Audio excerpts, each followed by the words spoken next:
কয় টাকা সে ভালো কয় টাকা যত কাহিনী তোমার দুই বাবার যে দেখোছো মাথা আমার মনে হয় ঘোরে। আরো ভালো আরো শুদ্ধি দেখাবো। হ্যাঁ হ্যাঁ ভালো কয় টাকা। পিতা তারপরে ওনার নিদ্রা ভঙ্গ হচ্ছে না ঘটক সাহেব।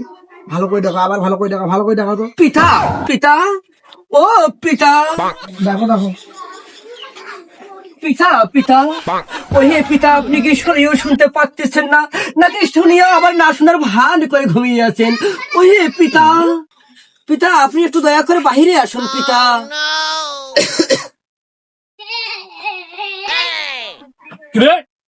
সকালবেলা ডাকাডাকি করে কাঁচা ঘুমটা ভাঙিয়ে দিল।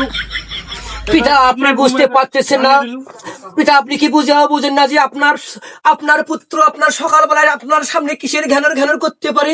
আপনি কি বুঝতে পারেন না একটা ছেলের মনের ভাষা? আপনি কি বুঝতে পারেন না একটা ছেলের চোখের ভাষা? তার চোখ কি বলতেছে, তার বুক কি বলতেছে, তার হৃদয় কি বলতেছে?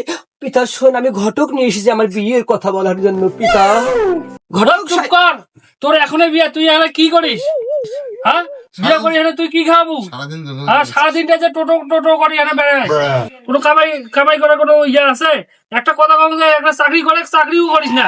থামাস পিতা, আমিও আমার দাদিমার কাছ থেকে শুনেছি আপনি যখন আমার আম্মা জানকে নিকাহ করিয়েছিলেন তখন আপনি টং করে বেরিয়েছিলেন পিতা।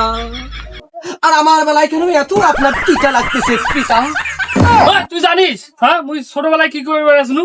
হ্যাঁ, আমার সারাদিন যায় বাপের না এতলা জমি জমা আসলে সবগুলাই ধরি এনে কাজ করি বেড়াই রাখছে, আর তুই টোটো করে বেড়াই বাপের আছে দেখি এনে তুই খালি টোটো করে এনে বেড়াইলে হইবে? তাহলে কি? চাকরি করলে তো একটা বিয়ের ব্যবস্থা করে দাম। তাহলে কি আমার দাদি আম্মা আমাকে মিথ্যা বলেছিল? ঘটক সাহেব, আপনাকে আমি যে কাজের জন্য নিয়ে এসেছি আপনি আপনার নিজ মুখে বলিয়ে দেন আমার পিতাকে আমার বিবাহের কথা। আর যদি উনি না শুনতে রাজি না হয় আমার বিয়ের কথা, তাহলে আমি কিন্তু কিছুদিনের মধ্যে অকেরও ঘটে যেতে পারি ঘটক সাহেব।